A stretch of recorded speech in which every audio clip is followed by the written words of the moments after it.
This is the reality. When Messi leaves Barcelona this summer, more of this. This is what will happen. Come on. Don't use me as an example. When will you buy your Cardiff jersey? Wow.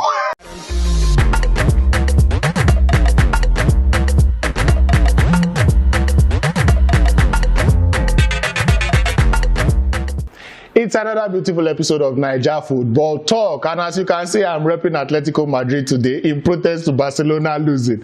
There's a lot of things to talk about today on today's episode of the show, so make sure you stick around for a banger episode. My name is Chima. Welcome to Naija Football Talk. Welcome back to Naija Football Talk. I have Bolu and Kolade with me in the studio to do. Bolu, welcome back. Yeah, we missed you on the last episode. Thank you. It's nice to be here. Kolade, how you doing, man? Yeah, I'm all good. Are you sure? All right, so we're going straight into the matter of the day. There's not much to talk about from the Premier League, but there is one thing, though, which is Liverpool's capitulation. In fact, it's been for neutrals like me, it's been a case of worry. Like, what's actually happening at Liverpool? You know, what do you think about the case of Liverpool currently?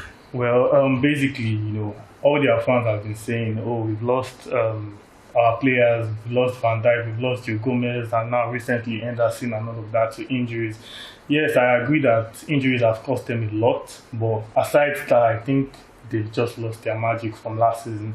They are not their usual dominant selves, and it's also evident in the fact that players like Mane and Firmino have dropped standards, and they should just accept that they are falling down the pecking order. Do you actually think it was magic, or it was a case of Klopp oiling them properly and covering the cracks, which he cannot do right now? Yeah, I certainly think so. I said a few weeks ago that they had this well-oiled system that was always working, so much detail into Van Dijk being the quarterback, Fabinho doing the destruction job with Wijnaldum and Henderson and all that, and all those players are no longer there. So a lot of basics have gone out of their play, and now they have 11 injuries. That's a whole squad, man. A whole team on its own. Yeah, and they've used 18 different centre back pairings this season already. So those things affect your team, especially when you're chasing the title. You should definitely tell. So I think that has now transcended into the forward players. They no longer have the protection they used to have. Alexander no longer has the protection he used to get from the midfielders. Same for Robertson. So, and that has affected the attackers as well. That's why we're seeing all these things. That's why Mane looks like an ordinary player now. Man, Mane who used to be Liverpool's clutch, who used to save Liverpool's blushes for a long time last season. No matter how poorly the game went, now he has become an ordinary player. Such a very sad turn of events. Do you think there is any hope for Liverpool to, make it in the top 4 this season? Because at this point in time, that is what their fight is. What I would say to Liverpool fans is welcome to the club. When I say welcome to the club, they can join Arsenal fans in the battle for Europa League. Because at this moment, I'm staying categorically that it would take something immense for them to finish in the top 4 right now. When you look at the likes of Leicester United, Manchester City are out because they are runaway leaders already. But when you look at Leicester United, Chelsea are picking up points, and even West Ham are dropped. Even West Ham, very surprising. Aston Villa still have about 1 or 2 games. 2 games, yeah. So it's going to take something serious for Liverpool to finish in top 4 this season. West Ham is actually a surprising contender. I remember how and refreshing as well. Messi Lingard. Yeah. I remember how it was first few episodes where we were talking about. The question is, I don't know. I saw a comment recently. Someone said the lack of fans in the stadium has affected Liverpool. Anfield is always a fortress where you are almost certain you're not going to win points there. So, Bolu, do you agree with that? No, Anfield has become a mattress from a fortress. Yeah. I think certainly it does add a few elements to all these things, because Anfield was this very noisy place. A lot of players say that they're intimidated when they enter Anfield and see the fans, and then that whole "you never walk alone" rendition just for kickoff and all that is gone, So that also, those kind of things add extra to the players, because in this kind of moments they're in, without the injuries and all that, it's the fans that would actually push them, and without that, they're just ordinary. And home advantage has evaporated this season, so that's why we're. So who do you think is going to make up the top 4? We already know Man City is winning the league. Who do you think is going to make up the top 4? Man City, Man United, Leicester and Chelsea. What about you, Kolade? My top 4, Man City, Leicester, Chelsea and West Ham. I'm going to go out on a limb and say Arsenal will go back into top 4, but they will be 4th. And then it will also be made up of Leicester and Chelsea. So we have Manchester City, Leicester, Chelsea, and Arsenal. Let us see whose predictions come out right at the end of the season. When we come back from the short break, we'll be going into action from the other leagues across Europe. Stay tuned. Welcome back to the show, guys. So moving on and continuing with Barcelona, we've seen how, my club has been making us, his fans, very sad. I'm protesting, bro.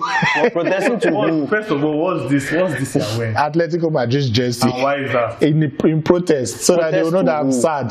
Protest to Barcelona and Koeman, especially Koeman, who has been, I don't know what that guy is doing in the club. So this is the reality. When Messi leaves Barcelona, this is more of this. This is what will happen. Come on. Don't use me as an example. When will you buy your Cardiff jersey? Wow, that hurts. Okay, so let's go straight into Barcelona's talk. Let's focus especially on Koeman now. He has been, sometimes he's good, sometimes he's shit, like Gattuso said. Sometimes maybe good, sometimes maybe shit. So we don't really understand what Koeman is doing. But what do you think about his Barcelona direction so far? I think you can't put much blame on the man personally, because he met a very unbalanced squad. True. At the worst time, one of the worst moments in Barcelona history. So it was never going to be easy for him. And I would say that there probably wouldn't be anybody who would be doing worse than him right now, because he knows the club to an extent. He's a Barcelona legend. So I don't think there's anybody that would be doing much better than he's doing right now. The team has been so inconsistent, and he has done his best to try to get them together. He has changed formation several times, tried to get the best out of Messi, tried to get the best out of the other attackers aside Messi. So I wouldn't really blame him for much of, because most of it's not his fault. He came in at a very poor time, barely any preseason and all that. So I would just give the man his credits and say, do you feel the same way? Were set to suffer this season? Exactly. Credit to Koeman for what he has done. Yeah, he came in at a very bad time and all of that, but come on, some of the decisions he has made lately has been shocking. Let's start with the PSG game where he started Pique, who has been injured for a while, against Mbappe. And you wonder why I'm wearing an Atletico jersey. The same defense that played that took 4 goals against Liverpool, the same defense that took 8 same defense. They're playing them against PSG. Same defense. Almost like he didn't learn from it. Then there was this game where Dembele should have been taken off in the first half. One of your recent games, he should have been taken off in the first half, and Koeman kept on persisting with this guy. It just reminded me of Valverde. We just sit on the floor and then be looking and look like this till the 80th minute, no stop, like Babago just pose for the camera. So I feel like Koeman has some issues, some mistakes where he has made, and he has also been let down by individual errors. I mean, I can relate because I'm an Arsenal fan. So you guys we have comedians in the defense. Comedians in that defense. You have, Chris Clown, Pique, Sidney Tucker, Mr. Macaroni, Leglet. All those funny guys. I don't know what those guys are doing, but your defense has been shocking. But I think he deserves much credit to take them to third place. Even Ter Stegen that has been a solid goalkeeper over the years. This season he has had some shocking games. So it encompasses the idea of inconsistency with this Barca side. All right, let's move on to Inter Milan and Romelu Lukaku, who literally told Zlatan to come outside, and he actually showed Zlatan who he was. But generally, Inter's title chart this season has been stop, start, and I also think it's due to the inconsistency of Zlatan's AC Milan. But let's hear what the guys have to say. What do you think about Inter Milan and their title chart this season? Wow, Conte is a master planner. Indeed. Starting from the beating Juve last month, I think that was the beginning of beginning to take them as serious title challengers, and now they beat AC Milan. They're 4 points ahead. It's hard to see them being stopped, but knowing Inter Milan, only one Atalanta or Lazio loss away from that spot again. But exactly, knowing Inter Milan and how inconsistent they've been under Conte last season and this season, anything can happen. I'm still hoping AC Milan can win it. What do you think? For me, I feel like Inter have a big advantage now, because when you compare them to the likes of Juventus, Milan, and the other challengers, they are the only one just in one competition. So losing out of Europe losing out of the Coppa Italia is actually a blessing in disguise. Yeah, now they are very focused on Serie I A. remember Conte won the Premier League in the same circumstances. Yes, Conte won the Premier League with Chelsea under similar. So that means Conte is a manager that can't handle a lot. Can't seem to handle a lot, but once he sets his mind on one task, he seems equal to it, and he has players like Lukaku, not just Lukaku, but Lautaro Martinez. Yeah, has been excellent 13 too. goals. He's also now in the running for Capo Cananera. award. So, I mean, Inter are good. And we should also remember Christian Eriksen, who is beginning to enjoy it. Yeah, enjoying a very, very, very good run And he of form played well these against days. Milan. That was good to see. And it seems Conte trusts him, which might help him to get back. And if he gets back into the team, it seems to really help them in that title. Well, I'm just happy to finally see Juventus out of the Scudetto race. Let us breathe for once. Let us, After 9 see, years. let's see something different. And I hope that Man U fans through a way, see, I will never not give Manchester United fans grief for that very stupid decision.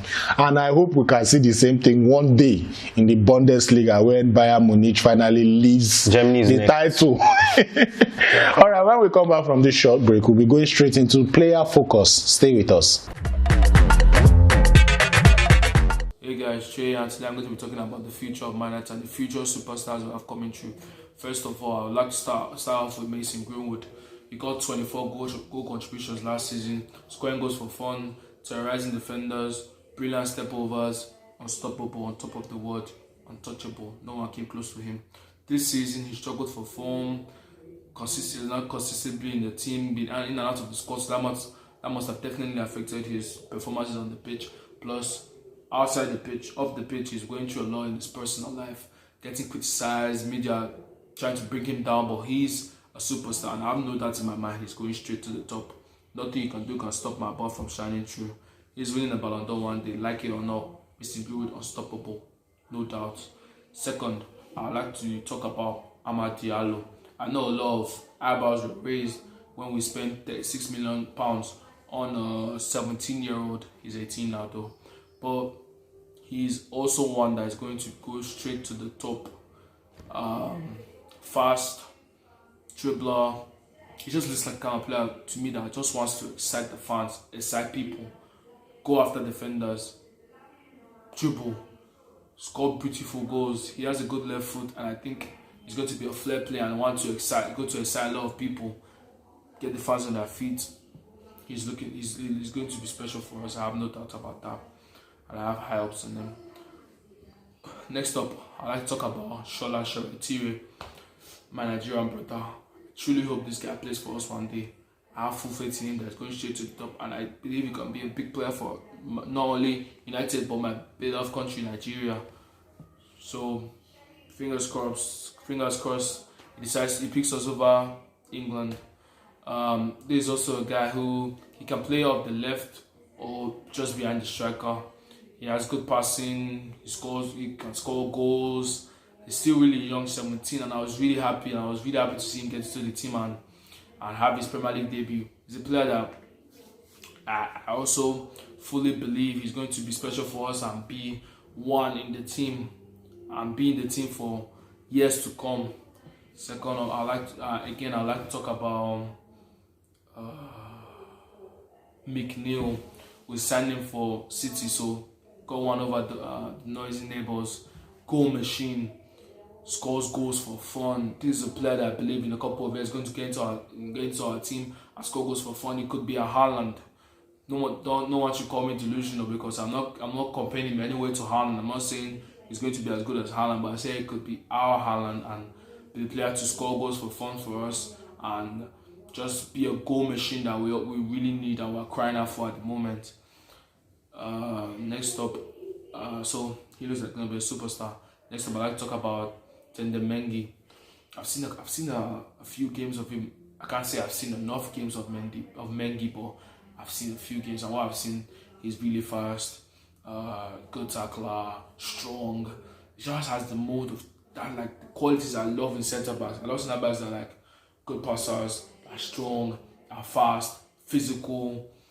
That's the exact kind of centre back he is, and that's the kind of centre back I love to have play for my clubs. And who is there to say that he is even better currently than Lindelof or Tuanzebe or any other, maybe better than everyone except Bayern and Maguire, so he could easily come in and do a job for us now or in the near future.